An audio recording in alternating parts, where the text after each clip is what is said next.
Good afternoon everyone. এই যে আজকে দুপুরের মেনু নিয়ে চলে আসলাম।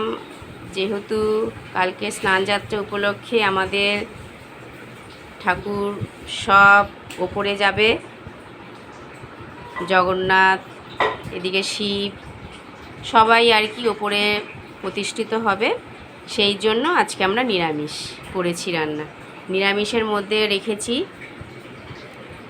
গরম ভাত, তার সাথে একটা নকশা বড়ি ভাজা, আর উপরে কাঁচা লঙ্কা রেখেছি, আর এদিকে উচ্ছে আলু ভাজা। আর মা হচ্ছে ওই নকশা বড়ি দিয়েই আলু ভাতেটা খুব সুন্দরভাবে মেখেছে, মানে বড়ি দিয়ে আলু ভাতে মাখা। আর এদিকে হচ্ছে ওই যে মুগ ডাল করা হয়েছে, মুগ ডালটা আর কি আপনার টমেটো ধনেপাতা দিয়ে করেছে মা। তা এই হচ্ছে আজকে আমাদের দুপুরের মেনু। ঠিক আছে, তা দেখুন তো এর মধ্যে কোনটা আপনাদের বেশি বেশি পছন্দ আর বেশি ভালো লাগে। ঠিক আছে, তাহলে কিন্তু ঝটপট কমেন্ট করে জানাবেন।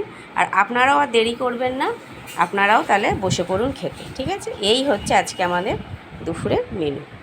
চলুন তাহলে, টাটা।